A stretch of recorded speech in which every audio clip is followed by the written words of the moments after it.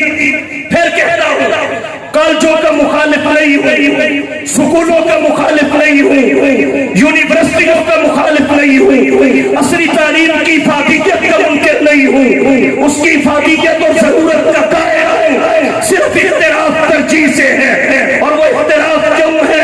اس لیے کہ دینی علوم کے حاصل کرنے کا نفع اور حاصل نہ کرنے کا نقصان یہ دائمی ہے, اور سیکولر علوم کو حاصل کرنے کا نفع حاصل نہ کرنے کا نقصان یہ عارضی ہے. عصری تعلیم کو حاصل کرنے کا فائدہ دنیا تک محدود, فائدہ دنیا تک محدود, حاصل نہ کرنے کا نقصان دنیا تک محدود, آخرت میں اس کی کوئی بحث نہیں. اور دینی تعلیم کو حاصل کرنے کا فائدہ دنیا میں بھی ہے, آخرت میں بھی ہے, حاصل نہ کرنے کا نقصان دنیا میں بھی ہے, آخرت میں بھی ہے.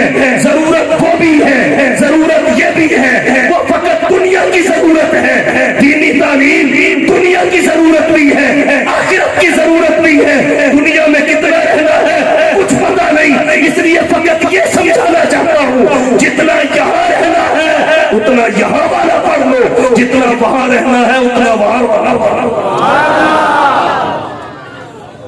جتنا یہاں رہنا ہے اتنا یہاں والا پڑھ لو, اور جتنا اور یہ کتنا کتنا رہنا ہے. توجہ, اس کی ابتدا بھی ہے انتہا, اس کی ابتدا بھی ہے انتہا بھی ہے, اور اس کی ابتدا تو ہے مگر انتہا نہیں.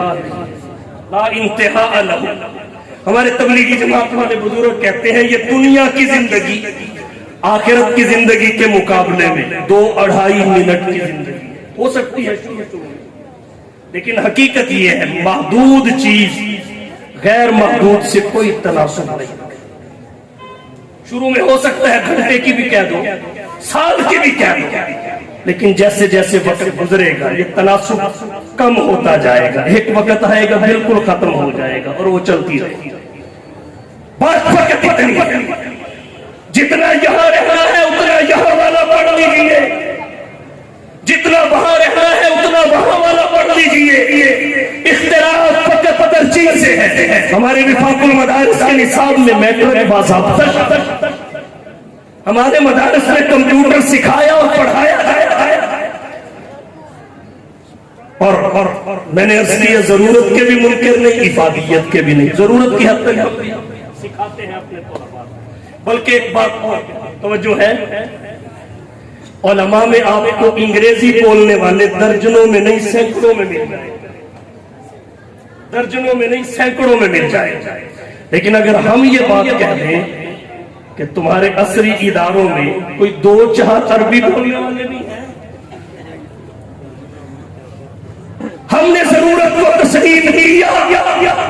عصری تعلیم, ہم نے عصری تعلیم کی ضرورت کو تسلیم کیا, مگر عملاً ہمارے عصری اداروں نے دینی تعلیم کی ضرورت کو تسلیم نہیں کیا. یا انگریزی بولنے والے علماء ملیں گے, اور دوسری طرف ہماری حالت کتنی پتلی ہے. دوسری میں کسی کی تضحیق کے لیے بات نہیں کرنے لگا, صرف حقیقت حال کے اظہار کے, حقیقت حال کے اظہار کے.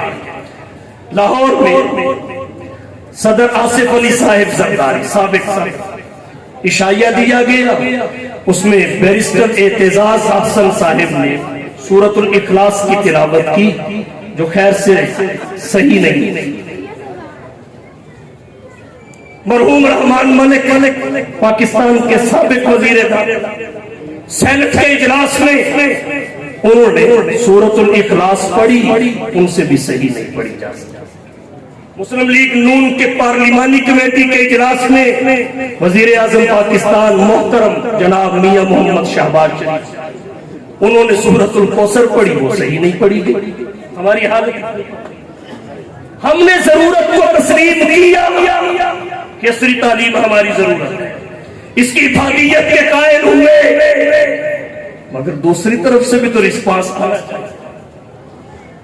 ہم نے اپنے مدارس میں کمپیوٹر کو شامل کیا, میٹرک لے کے آئے, دوسری طرف سے بھی کوئی رسپانس آنا چاہیے نا. ویسے ہی تو نصاب تعلیم ایک نہیں ہو رہے. یہاں انگریزی بولنے والے ہیں اور ہم کیا امید رکھیں عربی بولنے کی. یہ میں نے بتا دیا آپ کو, عربی بولنے کی ہم کیا امید رکھیں. تو کاش کہ دینی تعلیم کی ضرورت کو بھی تسلیم کیا جائے, اس کی ضرورت کو بھی تسلیم کیا جائے. ہم نے کیوں مدارس کا راستہ چنا, کیوں مدارس کا راستہ چنا؟ مدارس کے کردار کی وجہ سے, اس کی خدمات کی وجہ سے, کارکردگی کی وجہ سے. مدارس کی خدمات کے دو دائرے ہیں. مدارس کی خدمات کا ایک دائرہ وہ ہے جس کا ہم اعتراف کرتے ہیں. مثلا وہ دائرہ یہ ہے کہ دینی مدارس نے دین کی حفاظت, دین کی اشاعت, دین کی حفاظت کا بھی معقول انتظام کیا, اشاعت کا بھی معقول انتظام کیا, تہذیب کی حفاظت.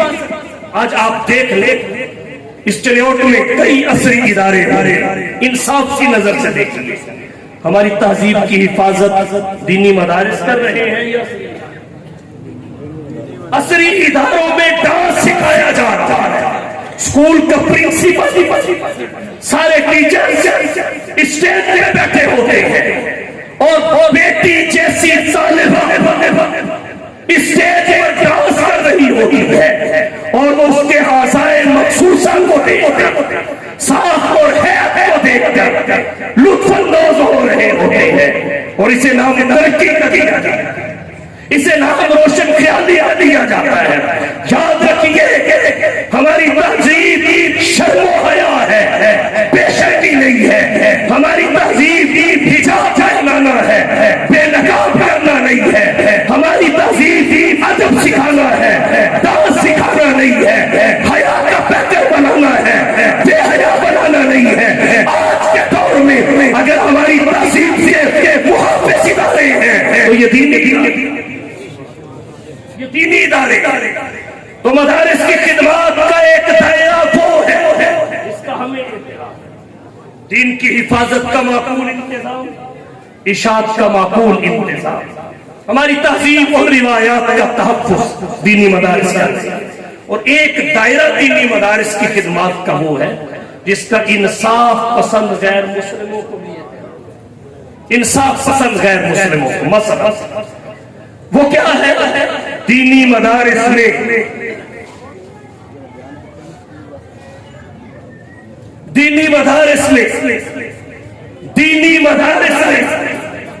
شرح خواندگی میں اضافہ کیا. دینی مدارس میں شرح خواندگی میں اضافہ کیا. تفصیلات میں نہیں جاتی. نمبر دینی مدارس میں تعلیمی رجحان میں اضافہ کیا. نمبر 3 دینی مدارس میں سب سے زیادہ غرباء کی کفالت کی ذمہ داری. ان مدارس میں آ کے آپ دیکھیے 3 وقت کا کھانا بھی, کتابیں بھی فری, علاج معالجہ بھی فری, بچوں کو نقدی وظیفے بھی دے. اور سکولوں میں جو کمائی ہو رہی ہے وہ ہم میں سے کس سے چھپے. تو جو انتظام غرباء کی کفالت دینی مدارس نے کیا وہ کوئی ادارہ اور کوئی این جی او نہیں کر سکتا. سابق صدر جنرل پرویز مشرف نے کہا تھا سب سے بڑی این جی اوز دینی مدارس. اور ایک خدمت وہ ہے جس کا ہم ہی نہیں غیر بھی اعتراف کرتے ہیں کہ طبقاتی نظام تعلیم کا خاتمہ بھی نہیں. طبقاتی نظام تعلیم کا خاتمہ کیا. آپ عصری اداروں میں چلے جائیے, اس کا نصاب تعلیم, نظام تعلیم اور اس کا اور جتنا گردہ لوگا جیسی فیس کو ویسا نصاب لے لو, ویسا نظام لے لو. طبقاتی نظام ہے. دینی مدارس نے اس کا خاتمہ کیا. امیر کا بچہ بھی وہی کتاب پڑھتا ہے، غریب کا بچہ بھی وہی کتاب پڑھتا ہے، محتمم کا بچہ بھی وہی نصاب پڑھتا ہے، غیر محتمم کا بچہ بھی وہی نصاب پڑھتا ہے، دونوں ایک استاد سے پڑھتے ہیں، ایک درسگاہ میں پڑھتے ہیں، ایک کمرے امتحان میں امتحان دیتے ہیں، ایک قطار میں دونوں بیٹھتے ہیں، اور ایک تاریخ کو دونوں ایک کتاب کا پرچہ حل کرتے ہیں۔ کوئی امتیاز نہیں ہے، وفاق المدارس کے تحت پورے ملک کا نظام امتحان دیکھیے، جائزہ لیجیے، دنیا سراسی ہے، اگر بیرونی وفد بھی آئے تو وہ بھی نظام امتحان دیکھ کے ششر ہے۔ یہ وہ خدمات ہے جن کا بیگم بات سمیٹنے کی طرف جا رہا ہوں، توجہ۔ ایک اس وجہ سے بھی ہم نے دینی مدارس کا راستہ چنا کہ مدارس اسلام کے قلعے، اور یہ ملک اسلام کے نام پر بنا، مدارس اسلام کے قلعے، اور جس قوم کے قلعے محفوظ ہوں اس پہ دشمن کبھی غالب نہیں۔ کفار کے تسلط کی راہ میں سب سے بڑی رکاوٹ دینی مدارس، وہ پریشان ہے، بڑا سرمایہ خرچ کیجیے، یہ اندر سے ہمیں قبول نہیں کرتے، اندر سے یہ اندر سے ہمیں قبول نہیں کرتے۔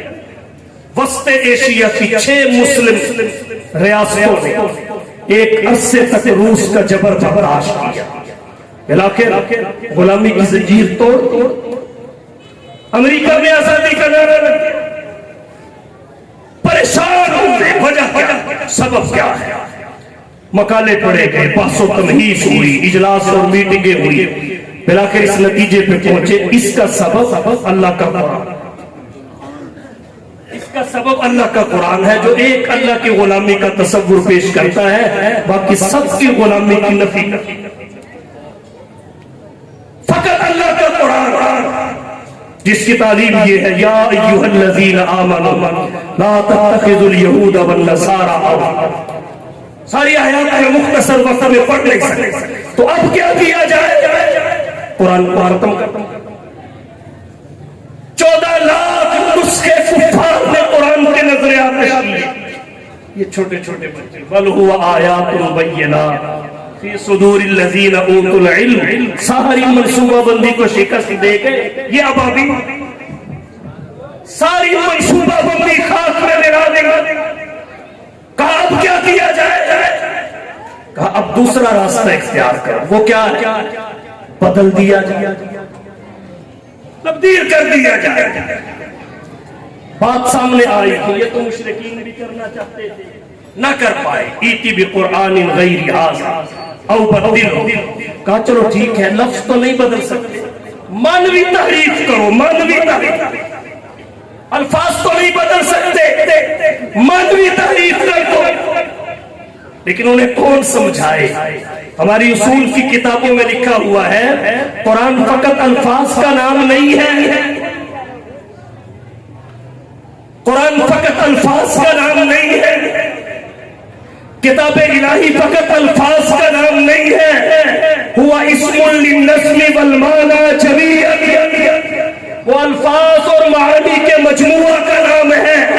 الفاظ کا نزول بھی اللہ کی طرف سے، معانی کا نزول بھی اللہ کی طرف سے، الفاظ اور معانی کے مجموعہ کا نام۔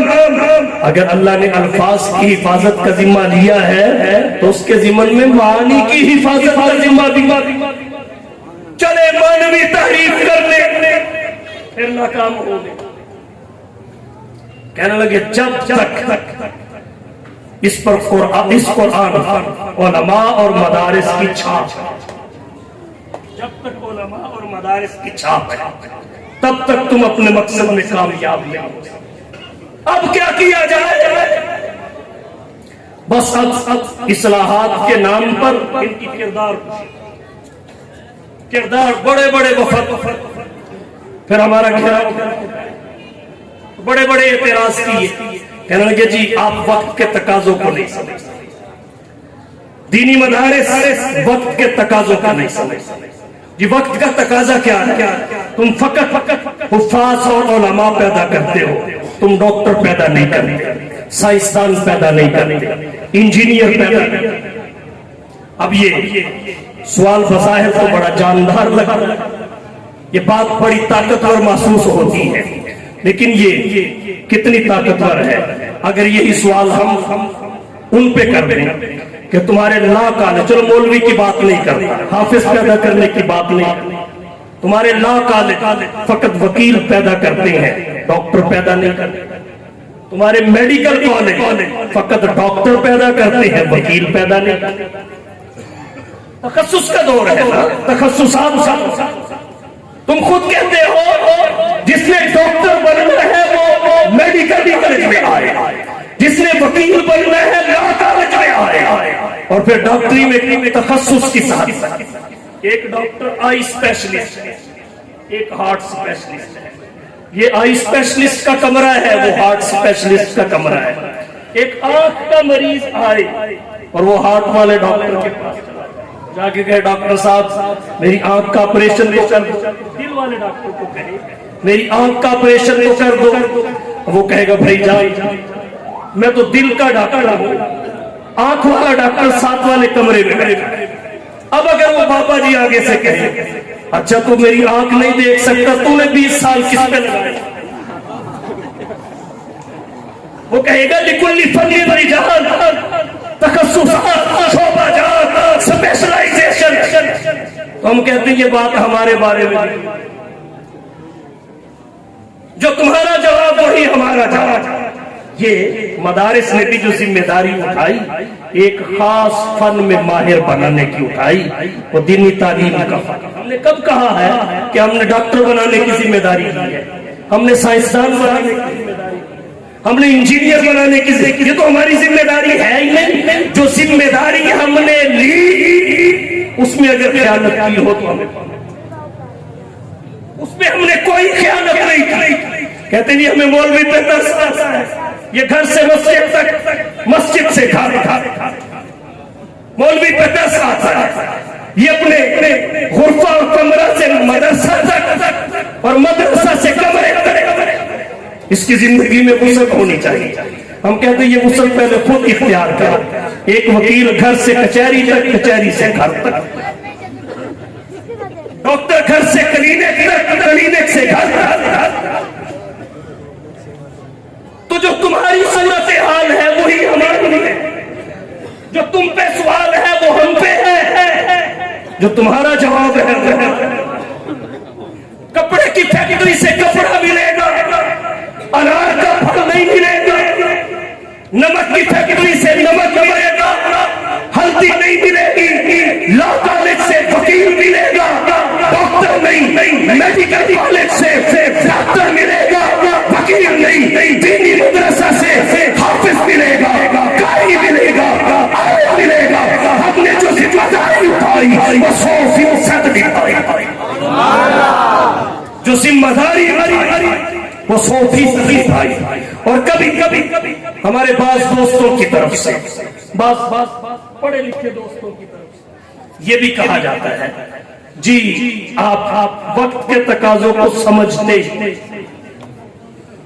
وقت کے تقاضوں کو آپ نہیں سمجھتے۔ اگر ہم پوچھ لیں بھائی وقت کے تقاضوں سے تمہاری مراد کیا، اتنا تو پوچھ سکتے کہ وقت کے تقاضوں سے تمہاری مراد کیا ہے؟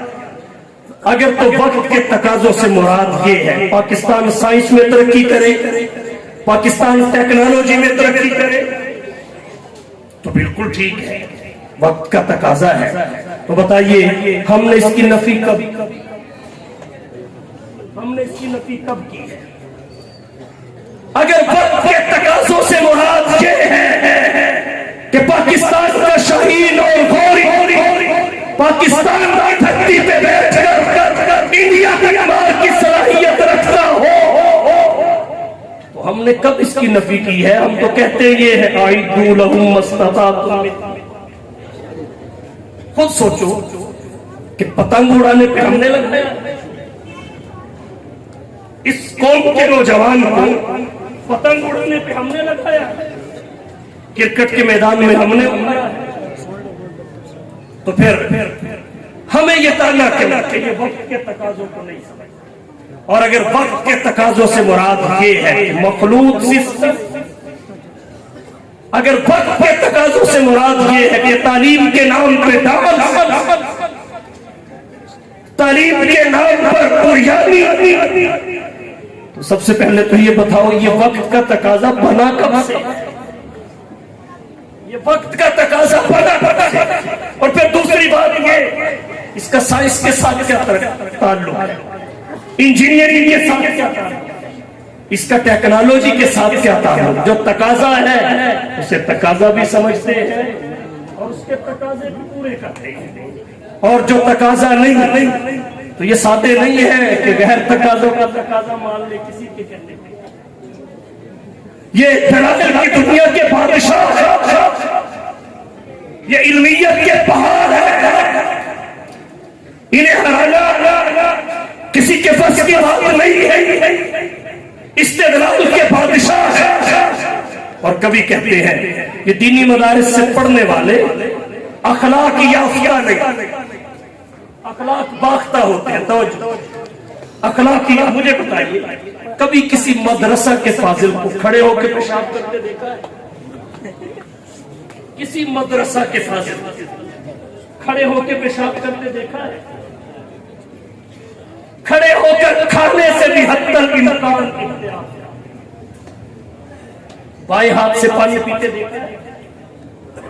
اور کہتا ہوں جس وقت ہم پڑھتے تھے اولا ثانیہ میں، مدرسہ کی طرف سے ہمیں ایک رعایتی سفری کارڈ بنا کر دیا جاتا، وہ ہم جب گھر جاتے ہفتے کے بعد جیب میں ڈال لیتے، کنڈکٹر کو دکھاتے، وہ کرایہ معاف کر دیتا، اس کی مہربانی نہیں کرتا تو ہم نکال کے دیتے، بادل نہ کاستا دیتا، لیکن ہم مزاحمت نہیں کرتے۔ ہم نے اپنے عصری اداروں کو اسی دور میں دیکھا ہے، چند کالج کے نوجوان آئے، ایک بڑی بس جا رہی، اس کو روکا، بیٹھ، اس کا روٹ اور ہے، کالج کا راستہ اور۔ اب انہوں نے بس والے پہ جبر کیا، پہلے ہمیں کالج چھوڑ کے آؤ پھر اپنے روٹ پہ چلو۔ بس میں مریض بھی ہیں تڑپتے، ڈیوٹیوں پہ پہنچنے والے ملازم بھی ہیں تڑپتے، لیکن انہوں نے کسی کی نہ سنی۔ اور اگر کوئی بس والا نہیں مانا، آپ پھر پھیرا چڑھ کے دیکھی تیری گڈی نو آگ لگتی ہے کہ نہیں، گریبان پکڑ لیا۔ اور دینی مدارس کے طلباء کا طلاق اس رعایتی سفری کارڈ پہ سہولت دے دی تو مہربانی، نہ دی تب بھی مہربانی۔ کبھی جھگڑے یہ ہے۔ اور کہتا ہوں توجہ، اگر کسی کے گھر میں دو بیٹے ہیں، اشرف علی ہو اکبر علی، کسی کے گھر میں دو بیٹے ہوں، ایک عصری تعلیم یافتہ ہو، دوسرا دینی تعلیم یافتہ ہو، والدین بڑھاپے میں ہو، کسی کے گھر دونوں تعلیم حاصل کرنے والی اولاد، دینی تعلیم بھی عصری تعلیم بھی، تو جس گھر میں ایسی ملی جلی اولاد ہو، ان کے بوڑھے والدین سے پوچھ لو اخلاق اس کا زیادہ ہے کہ اس کا، خدمت یہ زیادہ کرتا ہے یا وہ زیادہ کرتا ہے؟ آپ کو پتہ چل جائے گا۔ یہ وجوہات ہیں جن کی بنا پر ہم نے سوچ سمجھ کر مدارس کا راستہ اختیار کیا ہے، دینی تعلیم کو ترجیح دی، عصری تعلیم کی ضرورت کا انکار نہیں کیا، افادیت کا انکار نہیں کیا، بس ہم کہتے ترجیح اسے دو، حاصل کرو عصری تعلیم، خود ہم اپنے مدارس میں تعلیم دیتے ہیں، حاصل کرو، اور کہتے نہیں ہمیں تمہاری فکر ہے، تمہیں نوکریاں نہیں ملتی، ہمیں تمہاری فکر ہے، تم بے روزگار ہوتے ہو، ہم چاہتے ہیں تم دفتروں میں بیٹھے۔ سب سے پہلی بات تو یہ ہے کہ اگر ہم 8 سال لگوا کے صرف کا ضرب یضرب پکوا کے شرح تہذیب جیسی مشکل کتابیں پڑھا کے 8-10 سال لگا کے بخاری پڑھا کے اگر کلرک بنا کے تمہیں دے دے تو ہمیں کیا ملا؟ ہمیں کیا ملا؟ ہم تو ان کو تیار کر رہے ہیں قوم کی دینی رہنمائی کی، رزق کا وعدہ اللہ نے کیا ہے، ہم جس مقصد کے لیے افراد تیار کر رہے ہیں ہمارے ہاں اسی رزق کا وعدہ اللہ نے۔ باقی رہی بات فکر اور نوکری کی، ہم خراج تحسین پیش کرتے ہیں، حکومت ماں کی طرح ہوتی ہے، اولاد کی فکر کرنی بھی چاہیے، لیکن اتنا ضرور کہیں گے یہاں ایم اے کی ڈگریاں لے کر لوگ مستریوں کے پیچھے مزدوریاں کرتے پھر رہے ہیں۔ ہم سمجھتے ہیں وہ بھی ہمارے بھائی ہیں، انہیں نوکریاں مل جائیں۔ اور جہاں تک بات حکومت کی ہے، میں تنقید نہیں کرتا، تنقید میرے مزاج میں نہیں ہے، دلیل دیتا ہوں، کیونکہ وزن تنقید میں نہیں، وزن دلیل میں ہے۔ حسن ظن کی بات پہ ہماری حکومت کو ہماری فکر ہے، تسلیم کرتا ہوں، لیکن میں اتنا ہی کہوں گا، نوکریاں بے شک نہ تو یہ مسجدوں اور مدرسوں کے بلوں میں جو ٹی وی ٹیکس لگ کے آ رہا ہے، اس سے ہماری جان، یہ مسجدوں اور مدرسوں کے بلوں میں ہم حکومت اس سے حسن ظن رکھتے ہیں، اس سے ہم نفی نہیں کرتے، عوام سے پیار ہے، خیر خواہ ہے۔ پتہ نہیں اب تک یہ آواز ان تک پہنچی یا نہیں پہنچی۔ آج اس ذمہ دار اسٹیج سے میں درخواست کر رہا ہوں، ایک پرامن شہری ہونے کی بنا پہ، پاکستان کا رہنے والا ہونے کی وجہ سے یہ تکلیف ہے کہ مدارس میں ٹی وی نہیں، مساجد میں ٹی وی نہیں ہے، ٹی وی ٹیکس تو بلوں سے بس ہم اپنی فکر کا ہمارے بارے میں یہ کر کے ثبوت دے دو، ہمارے تیقن کے لیے، ہمارے یقین کے لیے اتنا ہی کافی ہے۔ باقی ہمیں پتا ہے جس اللہ کا ہم کام کر رہے ہیں وہ اللہ ہمیں بھوکا نہیں، وہ اللہ ہمیں بھوکا نہیں سلائے گا، اس نے ہمارے رزق میں برکت رکھی ہے۔ تو میں آپ سے کہوں گا، آئیے ان مدارس کا دست و بازو بنیے، شکوک و شبہات دور کیجئے، اپنے بچوں کو دینی تعلیم حاصل کرنے کے لیے وقف کیجئے، یہ ہمارا سرمایہ ہے۔ ان علماء پہ اعتماد کیجئے، یہ آپ کے بچوں کو کچھ بنا کے آپ کے سپرد کرتے ہیں۔ اور پھر کہتے ہیں ذرا یہ بھی سوچیں ہم ان کو کیا دیتے ہیں اور یہ ہمیں کیا دیتے ہیں۔ ہمارا جو ذہین بچہ ہوتا ہے وہ تو آکسفورڈ میں جاتا ہے، ہمارا جو ذہین بچہ ہوتا ہے وہ آکسفورڈ میں جاتا ہے، اور جو گند ذہن ہوتا ہے وہ قاری اکرم صاحب کے حصے میں۔ لیکن قاری اکرم صاحب جو قرآن پالش اس پہ کرتے ہیں تو اس میں ایسی چمک پیدا ہوتی ہے کہ آکسفورڈ والا اس کے پیچھے روشنی تلاش کرتا ہے، اس کے پیچھے سوچے ہم نے مدارس کو کیا دیا، اور پھر بعد میں ان کی محنت دیکھیں، کارکردگی دیکھیں۔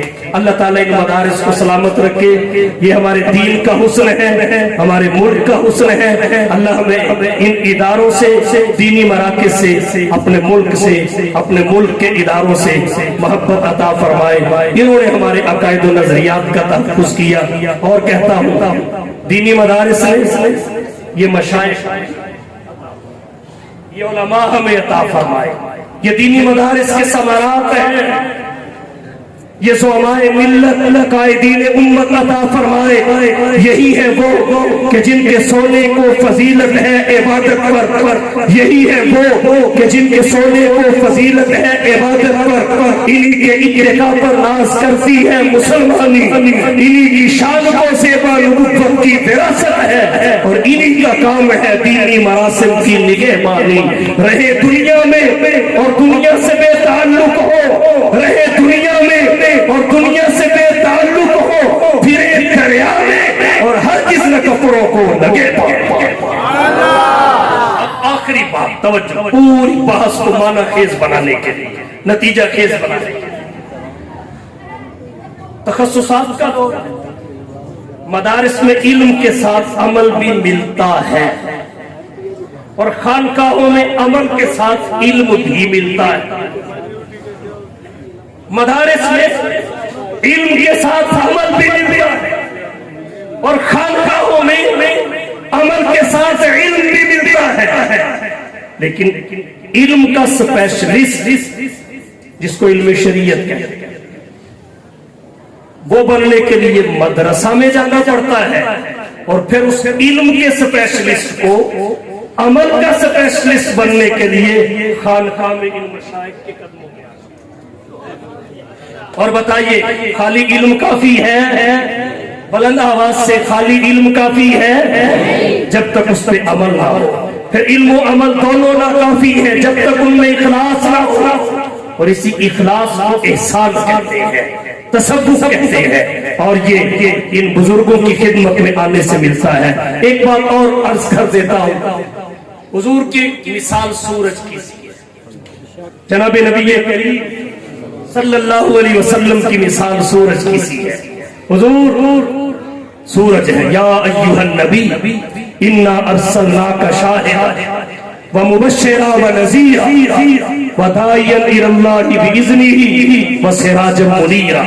آپ آفتاب نبوت ہیں، اللہ نے کیا شان آپ کو عطا، مختلف شان خلق کے سرور شافی معاشر صلی اللہ علیہ وسلم، خلق کے سرور شافی معاشر صلی اللہ علیہ وسلم، مرسل صابر خاص پیغمبر صلی اللہ علیہ وسلم، نور مجسم نیر اعظم سرور عالم مونس اعظم، نو کے ہمدم خضر کے رہبر صلی اللہ علیہ وسلم، رہبر موسیٰ ہادی عیسیٰ طارق دنیا شافع عقبہ، ہاتھ کا تکیہ خاک کا بستر صلی اللہ علیہ وسلم، رحمے کانٹے جس نے بچھائے، گالیاں دی پتھر برسائے، اس پہ چھڑکی پیار کی شبنم صلی اللہ علیہ وسلم، سم کے عوض کا روح شفا دی، تان سنے اور ایک دعا دی، زخم سہے اور بخشا مرہم صلی اللہ علیہ وسلم، دولت دنیا خاک برابر، ہاتھ کے خالی دل کے تمندر، مالک کشور تخت کا افسر صلی اللہ علیہ وسلم، حضور آفتاب نبوت ہے، آپ سورج شیخ شیشہ ہوتا ہے، حضور سورج شیخ شیشہ ہوتا ہے اور مرید کمرہ ہوتا ہے۔ حضور سورج شیخ شیشہ ہوتا ہے، مرشد شیشہ ہے، مسترشد کمرہ ہے، اور کمرہ بھی وہ جس کا مشرق کی جانب ایک ہی دروازہ ہے اور کوئی روشن دان بھی نہیں، اور کوئی روشن دان بھی نہیں ہے۔ آپ بتائیے اگر بند کمرے میں سورج کی روشنی پہنچانی ہو تو کیسے پہنچائیں گے؟ شیشہ لائیں گے، اس کو اس طرف کا رخ دے کے پھر اس کی روشنی کمرے میں پہنچائیں گے۔ اگر دل میں نبوت کی روشنی پہنچانا چاہنا تو شیشے کے سامنے آنا پڑے گا اور رخ اپنا شیشے کی طرف، شیشے کا اپنی طرف جب ہو جائے گا تو پھر نبوت کا فیض اور روشنی ہمارے اندر ہوتا ہے۔ دو شرطیں ہیں، توجہ، دو شرطیں ہیں۔ نمبر ایک، شیشہ صاف ہو، نمبر دو، کمرے کا منہ کھولا ہو۔ شیشہ صاف ہو، کمرے کا منہ کھولا ہو، مطلب شیشہ صاف ہونے کا شیخ کامل ہو، شیخ کامل، اور کمرے کے منہ کھلے ہونے کا مطلب کیا؟ مرید کی طلب صادق، مرید کی طلب صادق ہو، پھر نبوت کے فیض ہو، سینے میں آنے سے دنیا کی کوئی طاقت نہیں روک سکتی۔ اللہ نے صاف اور شفاف شیشہ شیخ کامل ہم پہ رحم فرمایا، ہمیں عطا فرمائے۔ اب ذمہ داری ہماری ہے، ہم رخ سیدھا طلب سچی لے کے آئے اور اپنے شیخ سے فائدہ اٹھائے، بیعت کے ذریعے، تعلق جوڑنے کے ذریعے۔ بس اتنا ہی کہوں گا، اس وادی گل کا ہر ذرہ خورشید جہاں کہلایا ہے، اس وادی گل کا ہر ذرہ خورشید جہاں کہلایا ہے، جو رند یہاں سے اٹھا ہے پیر مغا کہلایا ہے، اس فصل جنوں کے دیوانے ہر راہ سے پہنچے یستا تک، عام ہمارے افسانے دیوار چمن سے زندہ تک۔ آؤ دوستو ایک کام کرے، اسوہ مصطفیٰ کو عام کرے، جن سے ہوتا ہے زمانے میں اجالا، ان چراغوں کا اہتمام کرے۔ وآخر دعوانا الحمدللہ۔ سبحان اللہ۔